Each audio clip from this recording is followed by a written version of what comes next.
আসসালামু আলাইকুম প্রিয় ছাত্রছাত্রীরা, আশা করব তোমরা ভালো আছো, সুস্থ আছো। এখন আমি নবম শ্রেণীর বায়োলজি ক্লাসটা নিব। শুধু যে নবম শ্রেণীর জন্য তা কিন্তু না, এটা দশম শ্রেণীর জন্য ইম্পর্ট্যান্ট। কারণ দশম শ্রেণীতে যখন তোমরা প্রাক নির্বাচনী পরীক্ষা দিবা তখন এটা তোমাদের সিলেবাস অন্তর্ভুক্ত থাকবে। তো এখন আমরা ষষ্ঠ অধ্যায় পড়ব, জীবে পরিবহন। অলরেডি আমরা এটার একটা পার্ট করেছিলাম, অর্থাৎ ব্লাড সম্পর্কে আলোচনা করেছিলাম আমাদের গত ক্লাসে।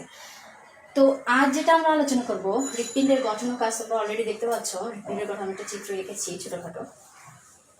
তো এই হৃৎপিণ্ডের গঠন ও কাজ, অর্থাৎ হৃৎপিণ্ডটা হচ্ছে বায়োলজির সব থেকে ইম্পর্টেন্ট এবং সব থেকে গুরুত্বপূর্ণ যে টপিক্সটা তার মধ্যে থেকে একটা, ঠিক আছে। এখন এই জীবে পরিবহন মানেই জীবে পরিবহন কিভাবে সম্পন্ন হচ্ছে, অর্থাৎ ব্লাড কিভাবে সার্কুলেশনটা হচ্ছে, তাই না?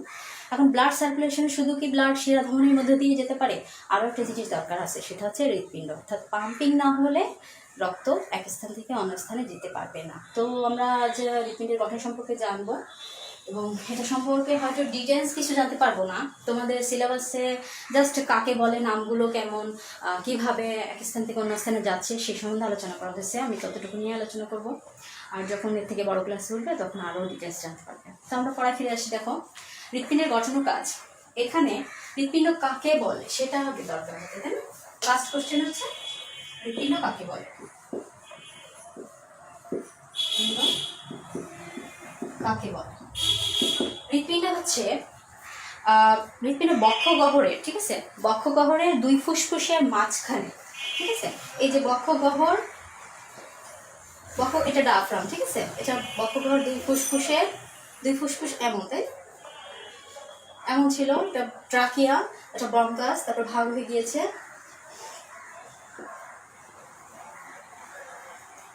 এটা একটা ফুসফুস, আর এটা আরেকটা ফুসফুস ছিল। সরি, এটা একটা ভুল হয়ে গেছে। এটা একটা ফুসফুস ছিল, এটা হচ্ছে ডান, এটা বাম। তো বাম ফুসফুসটা একটু অপেক্ষাকৃত ছোট ছিল, তাই না? অপেক্ষাকৃত একটু ছোট ছিল। তো বাম ফুসফুসের ঠিক মাঝ বরাবর, অর্থাৎ দুই ফুসফুসের মাঝখানে এই হৃৎপিণ্ড ত্রিকোণাকৃতির মোচাকৃতির যে অংশটা, ঠিক আছে, এখানে অবস্থিত। যার কারণে এই ফুসফুসটা ঠিক এভাবে আকৃতি তৈরি হয়েছে, অর্থাৎ হৃৎপিণ্ডকে কি ঘিরে একটু খাঁজ আকৃতি তৈরি হয়েছে। অর্থাৎ সংখ্যাটা হবে এমন: হৃৎপিণ্ডের বক্ষগহ্বরের বাম দিকে দুই ফুসফুসের মাঝখানে অবস্থিত একটি ত্রিকোণাকার ফাঁপা অংশ, যা অনুচ্ছেদ পেশি দ্বারা গঠিত এবং অনবরত সংকোচন ও প্রসারণের মাধ্যমে আমাদের দেহে রক্ত সঞ্চালন ও প্রসারণের কাজ করে থাকতেছে, সেটাকে আমরা হৃৎপিণ্ড বলতেছি, ঠিক আছে। এবার আসি হৃৎপিণ্ডের পার্টগুলো কোথায় অবস্থান, অর্থাৎ আমরা এই সংজ্ঞার মধ্যে আমাদের অবস্থানটা বলে দেওয়া আছে। বাম ফুসফুস, এটা বাম ফুসফুস, বাম ফুসফুসের ঠিক নিচ বরাবর, ঠিক আছে। তাহলে যদি এটা আমরা বক্ষ গহ্বরের মাঝখানে আমরা ইন্ডিকেট করি তাহলে ঠিক এখান বরাবর করতেছে, কিন্তু এটা এভাবে, অর্থাৎ তুমি যদি এভাবে দাঁড়াও বোর্ডের কাছে, ডান দিকে এটা, অর্থাৎ এটা ডান সাইড, এটা বাম সাইড। এটা হচ্ছে উদর গহ্বরের ডায়াফ্রাম যেটা, ঠিক আছে। ওকে, এটা আকৃতিটা কেমন? মোচ আকৃতি। আচ্ছা, আমরা চলে আসি এরপরে। এটা হচ্ছে মানবদেহের হৃৎপিণ্ডটা 4 প্রকোষ্ঠ বিশিষ্ট, ঠিক আছে। এরকম 4 প্রকোষ্ঠ বিশিষ্ট, 2টা অলিন্দ আর 2টা নিলয়, অর্থাৎ ডান সাইডে একটা অলিন্দ একটা নিলয় থাকতেছে, বাম সাইডে একটা অলিন্দ একটা নিলয় থাকতেছে। আচ্ছা,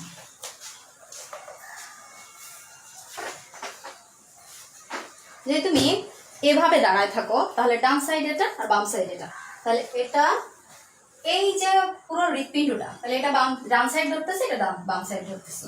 এখন হৃৎপিণ্ডটা পুরোটা কভার করা আছে, অর্থাৎ 4 সাইডে যে পর্দাটা সেটার নাম হচ্ছে পেরিকার্ডিয়াম। পেরিকার্ডিয়াম, কার্ডিয়াম মানে হচ্ছে হৃৎপিণ্ড, পেরি মানে বাইরের দিকে আবৃত করে আছে। আচ্ছা, এই পেরিকার্ডিয়ামকে 3টা ভাগে ভাগ করা হয়েছে, অর্থাৎ পেরিকার্ডিয়ামের ভিতরে, অর্থাৎ হৃৎপিণ্ডের যে স্তরটা, ঠিক আছে, এই স্তরটাকে 3টা ভাগে ভাগ করা হয়েছে। একটা হচ্ছে মায়োকার্ডিয়াম, এন্ডোকার্ডিয়াম আর এপিকার্ডিয়াম। আচ্ছা, এখানে লিখি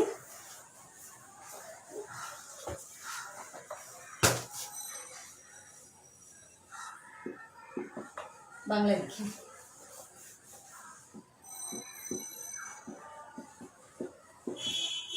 এপিকার্ডিয়াম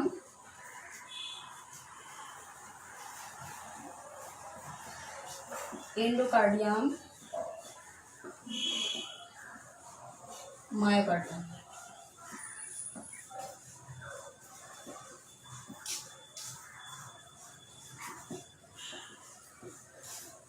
এপি মানে বাইরে, ঠিক আছে, আর মায় মানে ভিতরে, ভিতরে অর্থাৎ মধ্যস্তর, ঠিক আছে, আর মায় মানে ভিতরের স্তর, সরি মায় মানে মধ্যস্তর, এন্ডো সরি এখানে ভুল হয়ে গেছে একটু,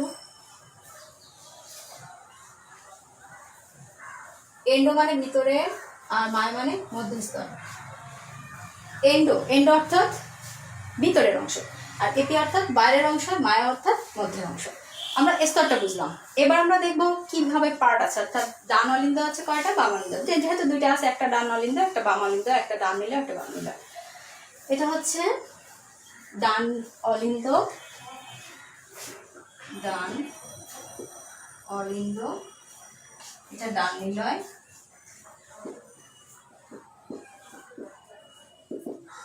এটা বাম অলিন্দ,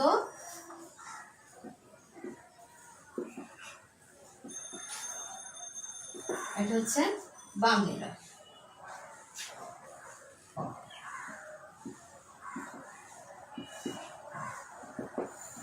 উপরের পার্ট দুটোকে অলিন্দ বলা হচ্ছে, নিচের পার্ট দুটোকে নিলয় বলা হচ্ছে, ঠিক আছে।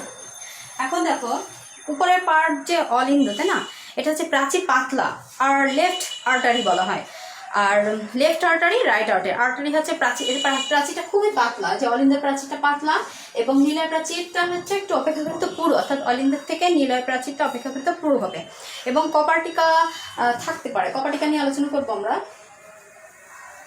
এরপর আসছে ফুসফুস থেকে কিভাবে হৃৎপিণ্ডে তোমার অক্সিজেনটা আসতেছে, আবার কিভাবে ফিরে যাচ্ছে। এখন এটা হচ্ছে ফুসফুসীয় শিরা, আমি একটু পার্টগুলো লিখে নিই তারপরে তোমাদের বুঝিয়ে দিচ্ছি। এটা হচ্ছে ফুসফুসীয় শিরা, ফুসফুসীয়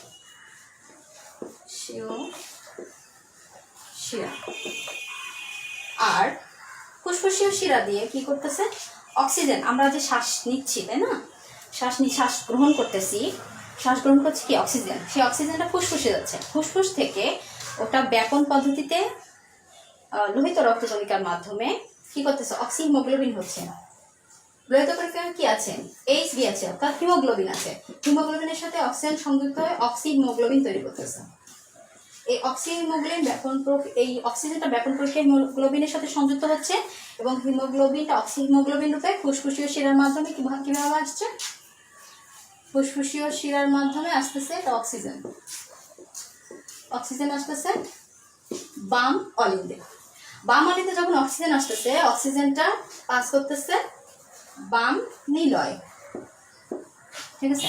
বাম নিলয় অক্সিজেনটা কি করতেছে, এইখানে বাম নিলয় যে অক্সিজেনটা পাস করবে, এখানে একটা কপাটিকা আছে, ঠিক আছে। কপাটিকা কি, যেহেতু বাম নিলয়, ঠিক আছে, বাম অলিন্দ এবং নিলয়, অলিন্দ এবং নিলয়ের মাঝখানে একটা কপাটিকা আছে।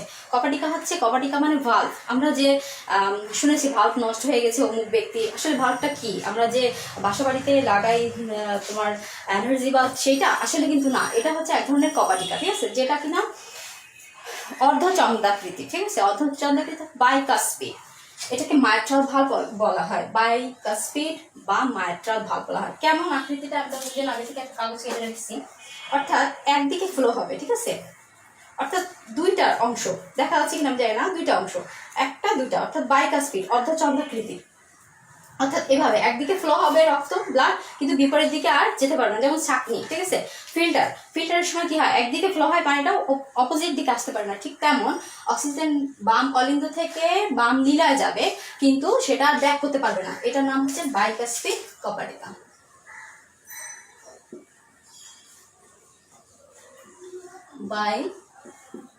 বাইকাস্পিড কপাটিকা, ঠিক আছে, বাইকাস্পিড কপাটিকা। এরপর আসতেছে দেখো, এই যে অক্সিজেনটা আবার এই শিরা দ্বারা সমস্ত বডিতে যাবে। এটা কি শিরা না, এটার নাম কিন্তু শিরা না, এটা হচ্ছে মহাধমনী নিয়ে সমস্ত দেহে প্রবাহিত হবে, এটা হচ্ছে মহাধমনী। কোথায় লিখবো? এখানে লিখি, আচ্ছা এখানে লিখি মহা, আচ্ছা ঠিক আছে লেখা ঠিক হবে, তাই লিখি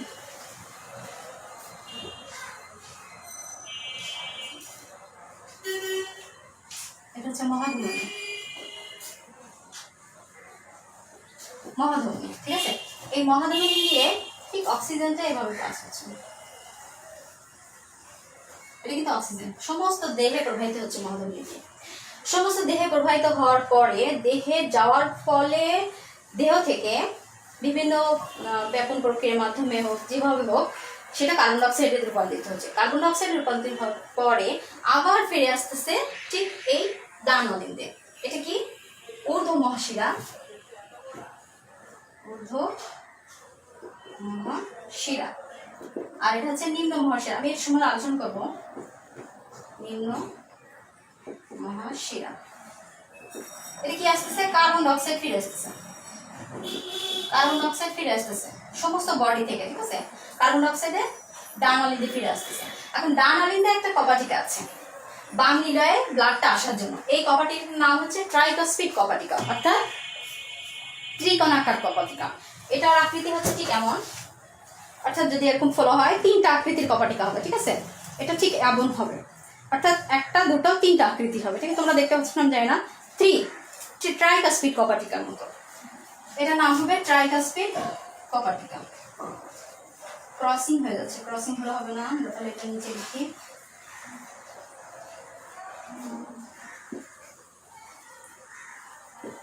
ডান নিলয় ট্রাইকস্পিড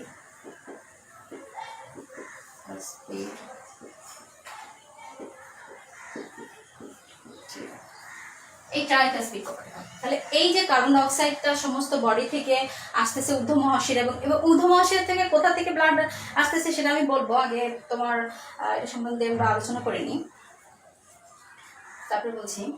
কার্বন ডাইঅক্সাইড আসতেছে, এটাও কার্বন ডাইঅক্সাইড, এটা এখান থেকে পাস হচ্ছে, এখানেও কার্বন ডাইঅক্সাইড। এবার কি করতেছে? এই কার্বন ডাইঅক্সাইড নিলয়ে আসার পরে ঠিক এখানে আরেকটা কপাটিকা আছে, সেই কপাটিকা দিয়ে এটা হচ্ছে ফুসফুসীয় ধমনী, এটা নাম হচ্ছে ফুসফুসীয় ধমনী। ফুসফুসীয়